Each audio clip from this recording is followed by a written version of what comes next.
Assalamualaikum warahmatullahi wabarakatuh. Selamat berjumpa saudara-saudara sekalian dalam mata kuliah Dasar-Dasar Ilmu Pendidikan. Saudara-saudara yang berbahagia, saya Apna Hidayati akan membina saudara dalam mata kuliah ini, Dasar-Dasar Ilmu Pendidikan, selama 16 kali pertemuan ke depan.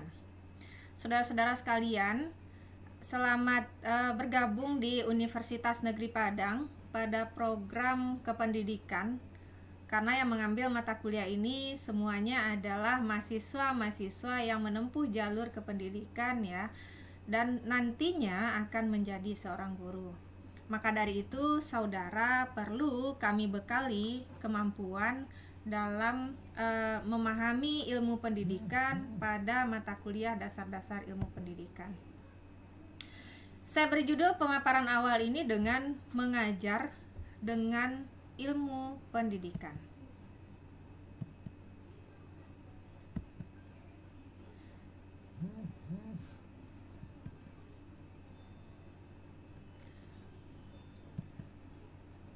Oke, saudara-saudara sekalian, penetapan pencapaian pembelajaran adalah resultan dari hasil keseluruhan proses belajar yang ditempuh oleh seorang mahasiswa selama menempuh studinya pada jenjang program tertentu.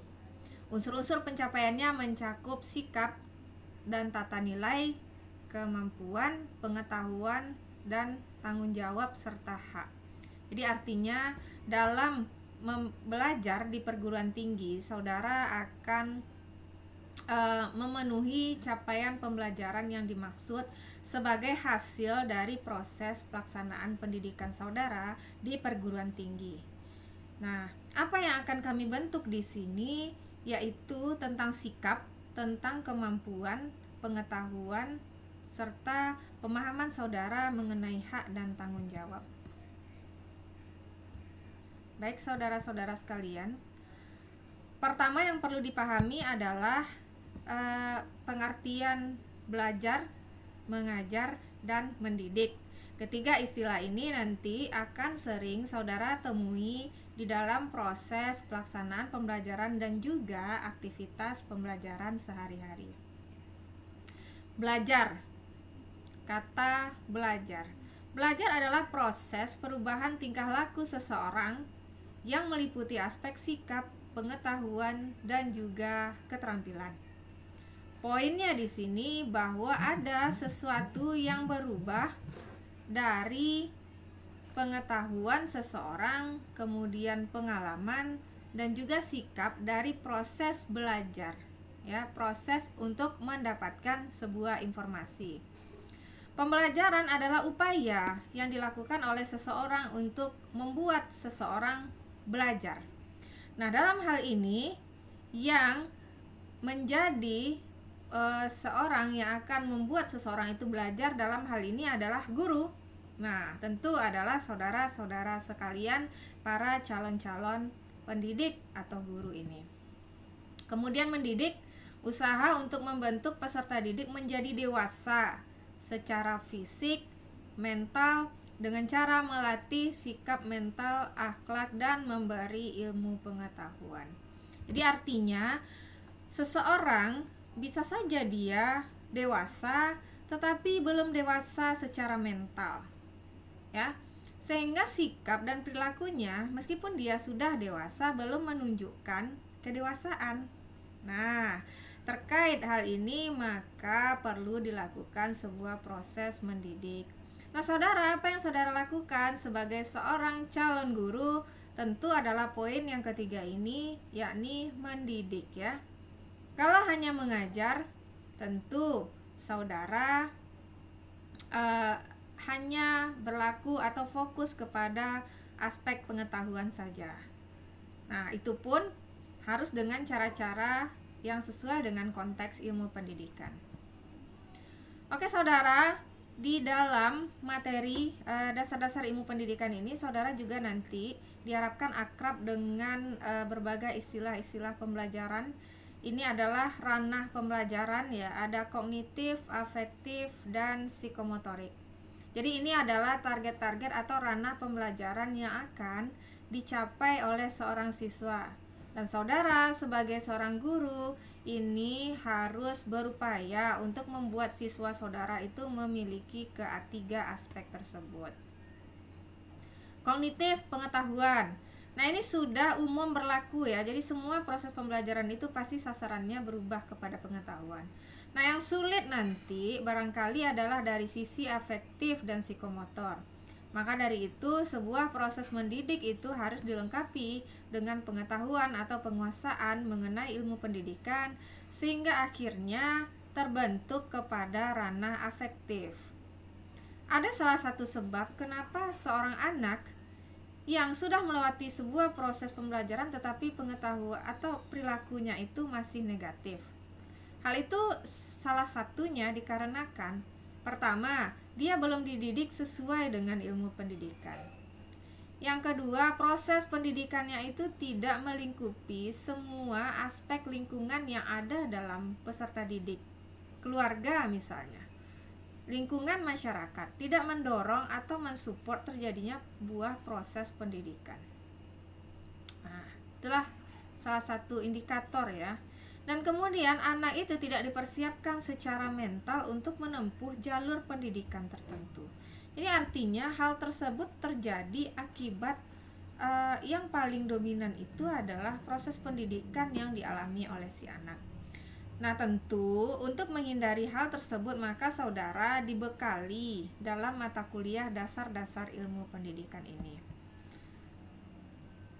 Yang menarik berikutnya adalah bahwa dalam belajar ilmu pendidikan itu ada beberapa tujuan ya. Pertama, agar proses pendidikan itu dapat berjalan secara baik. Ya, tentu sesuai dengan atur, ada ilmunya ya. Orang berjualan saja itu ada ilmunya, nah, apalagi dalam konteks mendidik. Kalau mendidik tidak ada ilmunya, tentu saudara akan menjadi salah didik. Akibatnya apa? Anak didik saudara itu tentu akan tidak sesuai dengan yang diharapkan. Kemudian menjadi pedoman bagi pendidik untuk dapat membentuk peserta didik menjadi pribadi yang utuh sesuai dengan sasaran pendidikan nasional. Yang berikutnya adalah agar mampu berkomunikasi dan memahami siswa secara utuh. Jadi artinya dalam ilmu pendidikan ini kita diajarkan bagaimana berkomunikasi.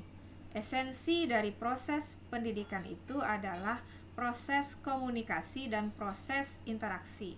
Nah, itu perlu dibina, perlu diajar, perlu dididik dari awal agar saudara menjadi seorang guru yang baik.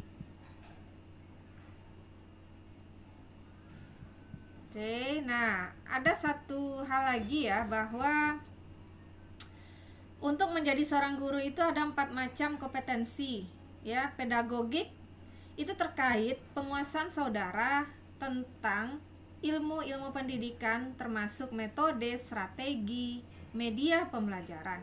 Kemudian kompetensi personal. Nah, ini terkait dengan bagaimana performan, bagaimana berkomunikasi ya. Bagaimana menampilkan seorang person guru.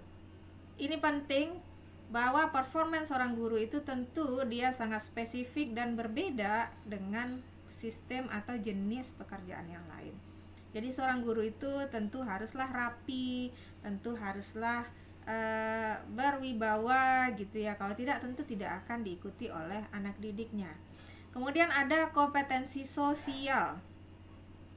Ini terkait bagaimana interaksi, hubungan antar orang per orang, bagaimana berkomunikasi, bagaimana menyampaikan sesuatu kepada orang lain, ada tekniknya dan ada proses pembelajaran di sana. Dan terakhir adalah kompetensi profesional. Nah, ini terkait dari kompetensi saudara dari sisi bidang keilmuan yang saudara peroleh. Misalnya bidang fisika, kimia, bahasa Inggris, atau ilmu administrasi, ilmu teknologi pendidikan, ilmu pendidikan luar biasa, pendidikan luar sekolah, ilmu PAUD, ya, dan ilmu olahraga serta sejumlah ilmu yang menjadi background program studi saudara. Oke saudara, jadi itu pemaparan ya yang dapat saya sampaikan di dalam perkuliahan ini. bahwasanya dalam konteks mendidik itu seperti judul kita itu tidak bisa dilakukan tanpa mendidik. Setidak-tidaknya saudara harus memahami ilmu pendidikan itu secara makro ya. Anda harus memahami tentang sistem pendidikan, tentang kurikulum, tentang standar-standar pendidikan ya, tentang aliran-aliran pendidikan dan semua hal yang terkait konsep pendidikan secara makro. Baik saudara, terima kasih atas perhatiannya. Mudah-mudahan pemaparan ini dapat bermanfaat. Dan Anda jika sudah memutuskan menjadi seorang guru, yang utama dari ibu itu harus ada keikhlasan dari saudara ya, karena ilmu kita atau jenis pekerjaan ini ke depan itu orang bilang itu pahlawan tanpa tanda jasa ya. Jadi memang harus butuh keikhlasan, tapi percayalah saudara bahwa keikhlasan itu tentu akan berbuah pahala ya, dan juga keberkahan dalam kehidupan. Saya Abna Hidayati, selamat mengikuti pertemuan-pertemuan selanjutnya. Wassalamualaikum warahmatullahi wabarakatuh.